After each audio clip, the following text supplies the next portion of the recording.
Salut tout le monde, c'est Gingy. On se retrouve pour un Gingy assez court puisque j'ai parlé dans la vidéo Donjons et Dragons de quelque chose d'assez spécial, c'est-à-dire que j'ai dit que quand il faut prendre un exemple, on prend Donjons et Dragons en exemple. Et parce que c'était le jeu le plus connu et aussi le genre de jeu le plus répandu étant le médiéval fantastique ou la fantasy au sens plus large. Donc c'est normal qu'on le prenne en exemple. Mais il y a une question qui est passée un peu sous la trappe et que j'ai préféré traiter à part, c'est du coup, est-ce que vraiment la fantasy et le médiéval fantastique permettent de traiter tous les sujets? Évidemment que non. Mais par contre, j'ai fait une observation que ceux qui parlent de jeux de rôle et qui ont beaucoup consommé de jeux de rôle pour me donner plus de précision, mais j'ai l'impression qu'il y a une espèce de chronologie de genre qui se pose et qu'à un moment, dans l'époque à laquelle tu joues, ou le semblant d'époque à laquelle tu joues, va influer sur les problématiques et les choses qu'on va rencontrer qui seront inhérentes à un univers. Je parle de l'inhérence des codes du genre. C'est-à-dire que quand tu es dans le contemporain, il y aura évidemment des thématiques contemporaines plus qu'autre chose. Mais la partie la plus intéressante avec ça, c'est que la fantasy, le médiéval fantastique, surtout avec cette vision moderne, je mets des grosses guillemets là-dessus, pas parce que je suis contre, mais vraiment parce que ça amène de nouvelles explorations, comme par exemple la sexualité dans le JDR, mais la fantasy maintenant, on a vu que certaines choses qui étaient pas acceptées sont acceptées maintenant. Donc les gens font ce qu'ils veulent jusqu'à preuve du contraire, ben c'est pas forcément une mauvaise chose, mais on commence à voir que c'est certains codes, justement pour rentrer dans cette ère moderne, pour que les gens soient un peu plus à l'aise d'interpréter quelque chose qui leur plaît, et aussi pouvoir exprimer avec un personnage quelque chose qui leur plaît, ben les frontières commencent à s'effondrer, mais ce n'est pas forcément plus mal, puisque grâce à ça, en fait, ce que je suis sur le point de vous dire est vraiment plus visible grâce à ça.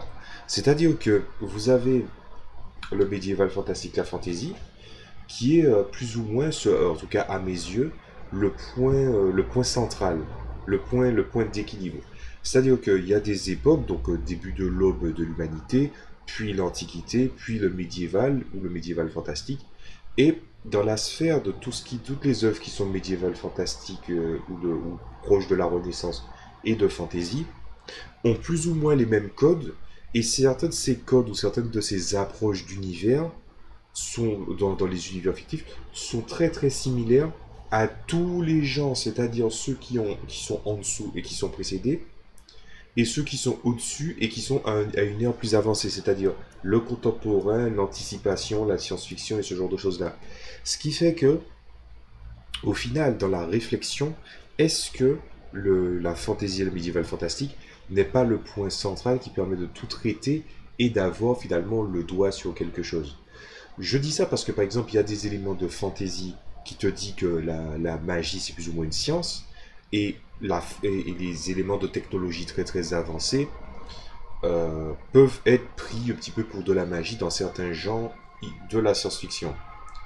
Vous voyez ce que je veux dire? C'est cette partie où on te dit oui, il y a un moment où la science-fiction ressemblera beaucoup à les objets de science-fiction qui sont vraiment bougies, mués par la science, deviendront des choses assez difficilement discernables de la magie.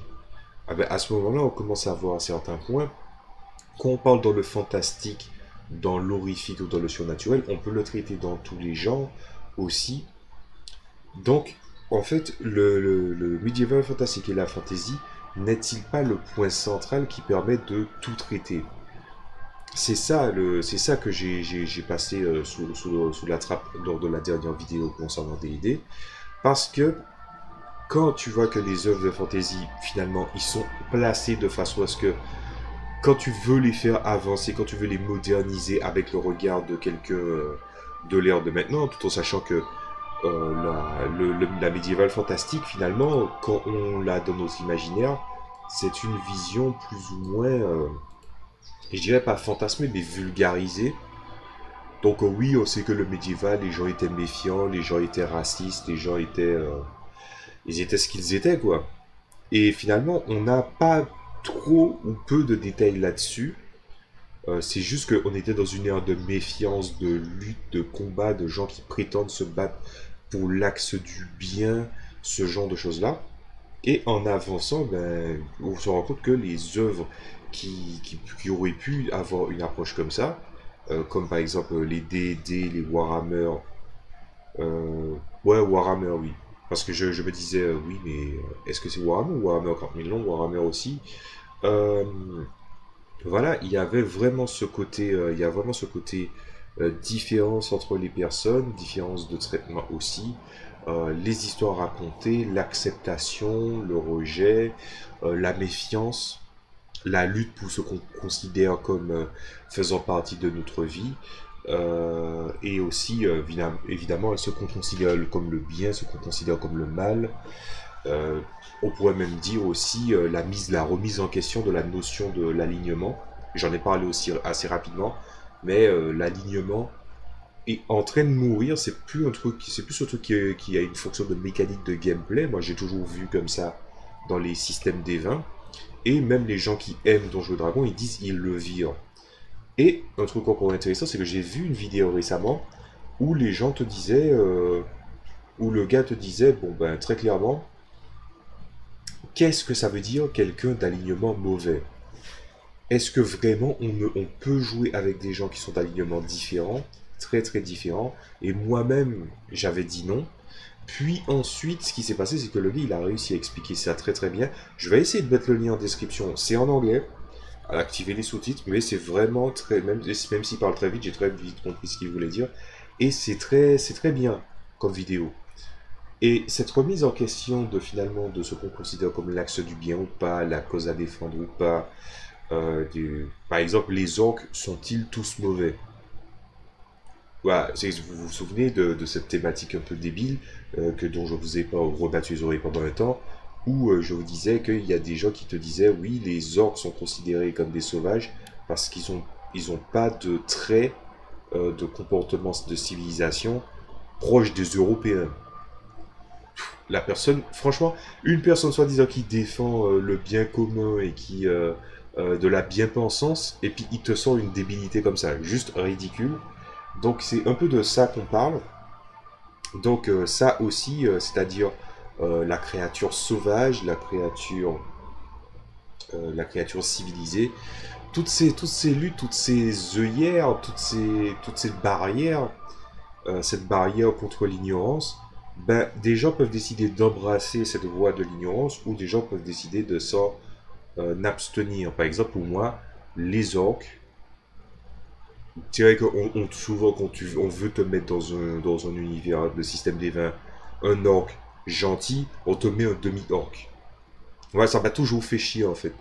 Je pense que l'orc pouvait très très bien se retrouver de l'autre côté.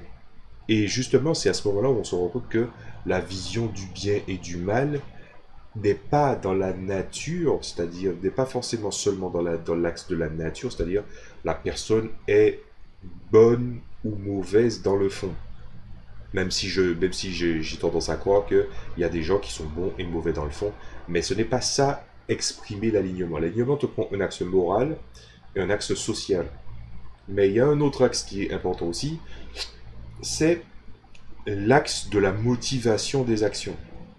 Et à ce moment-là, quand tu mets ce troisième axe, cet axe Z, tout se casse. Parce que finalement, tu te rends compte que l'alignement, c'est quelque chose qui est assez grossier, qui était là pour un petit peu fédérer les gens, pour leur dire, bon, bah ça c'est des mécaniques pour te dire oui, t'es bon, oui, t'es mauvais, certaines attaques sont efficaces contre toi, d'autres pas. Ce qui rend la chose assez difficile, surtout quand vous avez des créatures qui, dans le bestiaire, pas les personnages, hein, mais les créatures dans le bestiaire, ou des magiciens qui ont un sort, détection d'alignement. Est-ce qu'on peut dire que de manière figée, on pouvait détecter l'alignement? Moi, j'ai toujours pris en compte que c'était des mécaniques de gameplay.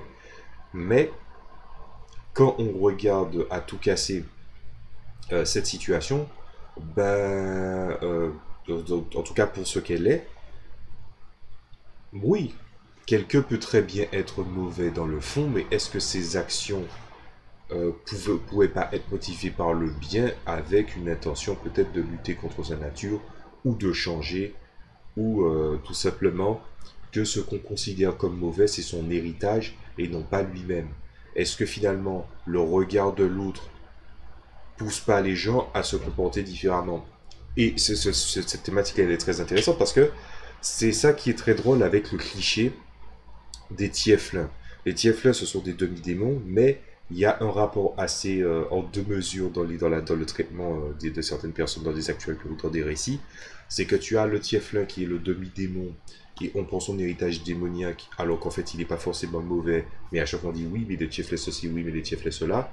Mais en même temps, tu as dans les PNJ, qui sont interprétés par des MJ, des personnes qui arrivent à rendre le tieflin séduisant. Comme on dit, le diable peut prendre ses atours les plus séduisants pour essayer de prêcher finalement sa paroisse. Ah ben le tieflin représente aussi cette double valeur qui finalement, en fin de compte, c'est pas mal de choses qui vont déterminer ce qu'il est et ce qu'il fait. Une personne est beaucoup plus complexe que ça. Mais il faut pas forcément tout dénigrer parce que même si je considère que l'alignement, bon, c'est juste un élément de gameplay, ça sert plus à rien. Je dirais pas que ça sert complètement à rien, puisqu'il y a des mécaniques de gameplay autour. Mais dans un autre sens, il y a un point on va dire, qui est assez intéressant, c'est que ça permettait à la base aux personnes de savoir à peu près quoi jouer. Donc, si quelqu'un veut jouer en mode expérience tabletop, avec pas forcément des histoires profondes, mais juste, voilà, c'est juste visiter des donjons, faire finalement son petit quota de session avec une intention de monter de niveau et des objectifs peu... J'ai failli dire peu noble alors que c'est un lapsus. C'est pas peu noble, mais c'est peu profond. Et peu profond, ça veut pas dire que c'est une mauvaise chose non plus. C'est-à-dire jouer avec une expérience de tu montes de niveau, tu passes des péripéties, mais pas vraiment que l'histoire importante soit racontée, c'est que tu vas sauver la princesse, tu vas visiter des donjons, et tu vas aller combattre des dragons, quoi. Donc, toutes les questions dont on a posé jusqu'à présent, ben finalement, la fantasy, avec le regard moderne et les modifications des regards de tout le monde, commence à assimiler pas mal de choses, parce que finalement, elle a des ouvertures, déjà grâce au principe de la magie, qui permettent d'emprunter à pas mal de gens différents. Tu peux voir par exemple, tu pourrais très bien voir un univers de fantasy, ou même si on te dit que c'est l'équivalent d'une ère médiévale, tout ça, que les gens se comportent comme des personnes d'une ère contemporaine. Pas forcément dans la façon de s'exprimer, mais dans la façon de vivre. C'est-à-dire qu'ils se lèvent, ils prennent un petit truc pour voyager, pour arriver jusqu'à leur lieu de travail.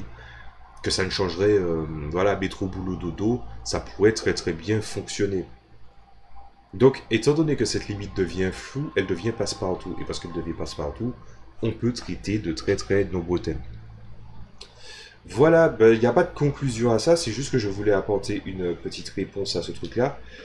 Si je dois apporter vraiment une conclusion autre que celle-là, que ce que j'ai expliqué, ça serait que j'ai dit qu'on fait partie du problème, nous qui parlons de jeux de rôle. Est-ce que c'est aussi gros problème que ça, ou est-ce mérite-t-il d'être réglé? Alors là, je pense que je vais en piste noire. Je considère que comme, de par la définition dont je vous ai parlé, très clairement, on n'est pas obligé de régler ce problème. Parce que, justement, le fantastique, enfin la fantaisie, permet de gérer pas mal de choses, surtout avec notre regard contemporain. Mais est-ce que ça mériterait d'être réglé? Ben moi, je serais presque tenté de dire comment le régler en sachant que le meilleur représentant de ça, c'est de parler d'autres jeux. Mais à ce moment-là, il faut expliquer l'autre jeu, c'est quoi l'approche. D&D, pour ceux qui connaissent pas, bon ben, on simplifie et qu'on simplifie, c'est-à-dire qu'on regarde les intentions de l'auteur et pas trop le procédé mis en place, on peut facilement greffer un contexte. Par contre, si tu commences à parler, par exemple, je sais pas, moi je vais prendre un exemple, tu as parlé de RuneQuest avec le phénomène des runes et le développement et ce genre de choses-là, ou bien tu vas parler de Warhammer avec cette notion du chaos que je déteste. Hein. En fait, je pense que la notion du chaos dans Warhammer, des gens trouveront que c'est une énergie ésotérique qui manipule les choses. Le chaos est-il le mal ou pas? J'ai tendance à croire que quand j'ai lu Warhammer version 1 à l'époque, pour moi le chaos c'était clairement pas le mal. Mais pourtant il y avait une courbe de loyal, bon, neutre, mauvais, chaos. Et j'ai trouvé ça, j'ai trouvé ce système d'alignement très absurde en fait.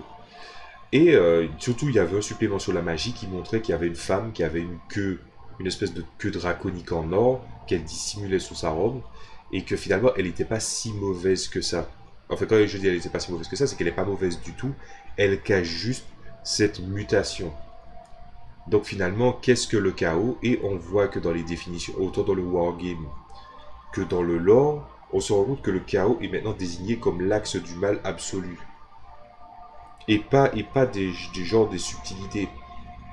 Est-ce que finalement la luxure, est-ce que la luxure n'est pas un extrême par exemple de véritable désir de contact ou ce genre de choses-là?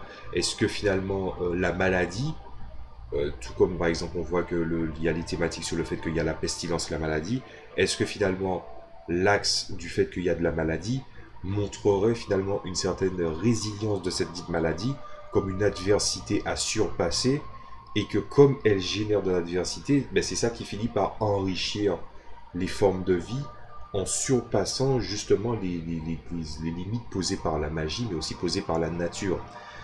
On n'est pas dans des thématiques floues comme ça, on est tombé dans quelque chose où vraiment le chaos c'est le mal.